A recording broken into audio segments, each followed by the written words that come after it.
그런즉 너희는 먼저 그의 나라와 그의 의를 구하라. 그리하면 이 모든 것을 너희에게 더하시리라. 이 말씀이 무슨 뜻인지는 34절과 연결시키지 않으면 오해 소지가 많습니다. 그러므로 내일 일을 위하여 염려하지 말라. 내일 일은 내일이 염려할 것이요 한날의 괴로움은 그날로 족하니라. 내일을 염려하지 말라는 건 이런 뜻입니다. 오늘, 내일을 안심하도록 확보하려고 오늘을 살지 말라, 그런 뜻입니다. 내일을 안심해도 좋게 확보하려는 오늘로 싸우지 말고 오늘은 오늘의 일로 채우고 내일은 내일로 채우라는데 여기가 어렵습니다. 내일이 뭐냐? 내일을, 오늘을 이해할 때 세상의 권력과 세상의 방법이라는 시각에서 오늘을 이해하면 내일을 오늘 걱정하지 않을 수가 없습니다. 가만히 있다가 내일을 갈 수는 없습니다. 성경이 말하는 내일은 이런 이해입니다. 내일의 끝은 종말입니다.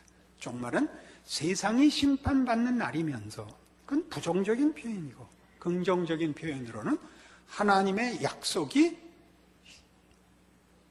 구체화되는, 완성되는 날입니다. 새하늘과 새 땅과 상하는 것과 해하는 것과 눈물과 죽음이 없어지는 하나님 통치의 완성의 날이 옵니다.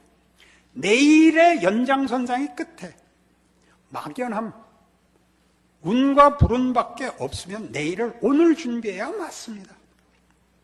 그런 것이 하나님의 약속이 그 연장선상의 끝에 있다면, 말하자면 기독교 종말론을 알고 있다면, 하나님의 시작과 만드심과 완성을 알고 있다면 내일은 그 연장선상에 있는 날로서 오늘을 규정합니다. 하나님의 뜻을 따라 살죠. 오늘이라는 도전, 오늘이라는 숙제를 하나님의 자녀로 대면하려는 것입니다. 오늘에 일어나는 모든 일이 내일, 그 다음 내일에 연장된 선상에서 하나님이 일하는 오늘에 일어나는 하나님의 통치 속에서의 일입니다.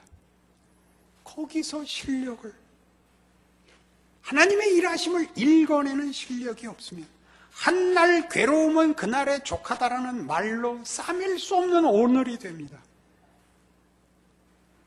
안심하고 도망가고 깊이 들어오지 않는 회피와 타협과 체념으로 흐릅니다.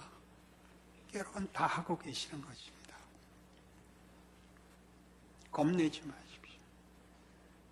하나님이 우리를 예수 안에서 붙드사 우리의 비겁함과 체념과 절망과 변명까지도 가지고 일하십니다. 그걸 겪고 돌아오지 않으면 만들 수 없는 것들이 있습니다.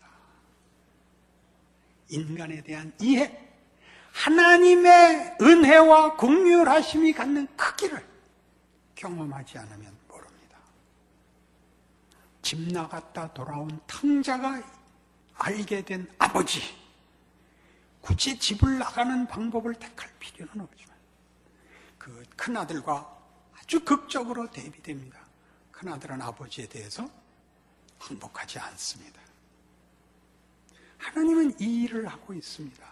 종말과 연결되어 있는 자로 오늘을 살아야 됩니다.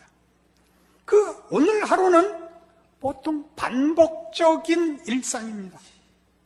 그래서 신앙생활을 하는 이들에게 큰 시험은 아무 확인이 없고 밤낮 똑같은 일 하는 이 막막함이 견딜 수 없는 시험이 되곤 합니다. 이 세상 사는데 제일 힘든 게 기다리는 겁니다. 기다리는 거. 기다리는 시간은 더디갑니다. 기다리는 덕목을 배우게 됩니다. 초조함과 성급함과 자기의 연약함을 누를 수 있는 것은 인간이 배워야 하는 첫 번째 덕목입니다. 그걸 세상에서는 예의라고 하고 겸손이라고 합니다.